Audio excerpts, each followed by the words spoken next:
V seriáli o zateplovaní budov budeme pokračovať priamo na výstave Koneko Ratio Energia. Odborníci sa zamerali na zateplovanie balkónov a lóžií a zároveň tak potvrdili starú pravdu, že základom úspechu je poctivý výber kvalitných materiálov na obnovu, ale aj výstavbu budov. Niektoré povinnosti pri výbere a uplatňovaní stavebných materiálov s cieľom zvyšovať energetickú hospodárnosť budov už vyplývajú z nových predpisov, ktoré kopírujú európsku legislatívu.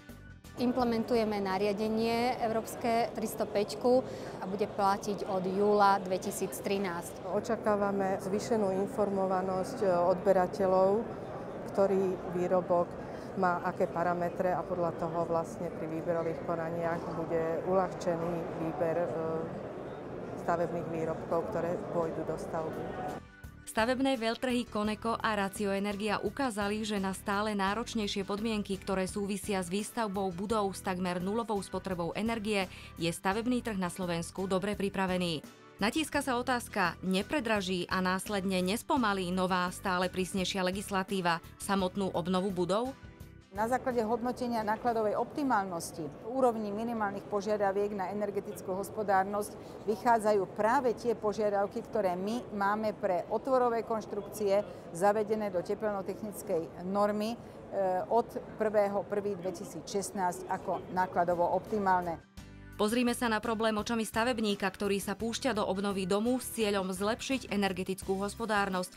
Spravidla je finančne limitovaný a dominuje otázka, koľko môže do toho investovať.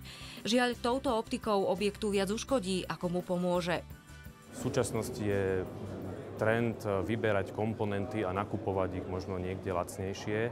Na druhej strane pri výbere systému ako takého človek zhodnotí túto vlastnú investíciu tým, že dostáva naozaj overené, certifikované produkty od výrobcu, ktorý čerpá skúsenosti z praxe. Pri väčších objektoch a začínajúc bytovými domami, ten proces schvaľovania je už náležitý a že by sa stavba realizovala nejakým materiálom, ktorý nemá požadované vlastnosti alebo neprešiel posudzovaním u nás v republike, sa nestáva. Nehovoriac o zateplovaní bytovej zástavby, ktorá ide cez štátny fond rozvoja bývania, kde tieto veci sú doslova náležite aj vyžiadané. Výber materiálov musí odborne zdôvodniť projektant v rámci projektovej prípravy. Jednoducho, nepoužijeme izolanty na báze polystyrénu do priestorov, kde je zvýšené požiarne riziko. Nepoužijeme izolanty na báze minerálnych vln v spojitosti so zeminou. Tam proste je predpoklad, že tomu objektu nepomôžeme, ale skôr mu ublížime.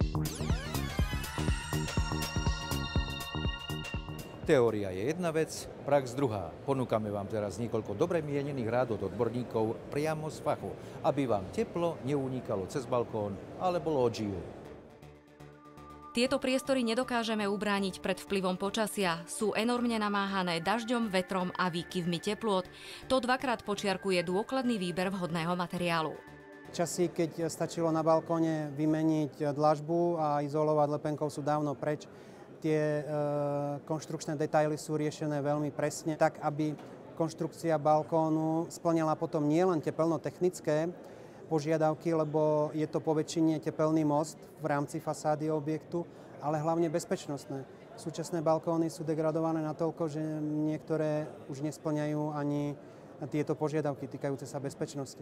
Teda pri rekonštrukcii týchto prvkov je dôležité venovať im náležitú pozornosť a dôraz. Balkóny sú veľmi citlivé na obdobie, kedy je ten samotný balkón realizovaný a preto treba zvážiť výber samotného výrobcu a produktov, aby to riešenie spĺňalo jednak požiadavky a jednak dokázalo, ako v našej spoločnosti existujú výrobky, ktoré dokážu napríklad vyzrieť aj vo vlhkom počasí tak, aby nedochádzalo napríklad k zatekaniu balkónových konštrukcií počas samotnej realizácie. Na počasie preto nesmieme zabudnúť ani pri výbere ročného obdobia, v ktorom sa chceme do zateplenia balkónov pustiť. Samozrejme je výhodnejšie robiť to v jarných alebo jesenných mesiacoch, lebo vzhľadom na to, že keby náhodou bolo pršalo a tak ďalej, nie je dobre vtedy zasklievať samozrejme má to vplyv na kvalitu práce aj na materiál. Mnohí z nás si chcú zaskliť balkón či lóžiu. Otázka znie, majú tak urobiť pred alebo po zateplení. V tomto prípade je výhodnejšie montovať po zateplení, pretože ten zákazník vlastne bude mať hotový stavebný otvor, ktorý sa už nebude meniť.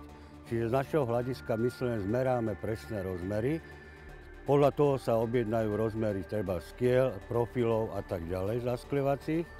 No a za druhé je dobré aj v tomto prípade pre zasklevaciu firmu, ktorá už nemusí, keď my namontujeme dopredu pred zateplením, obchádzať tie naše všelijaké konštrukcie a tak ďalej.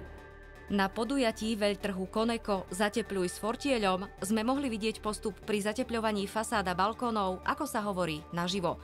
Odporúčanie znie najskôr zatepliť, potom zaskliť.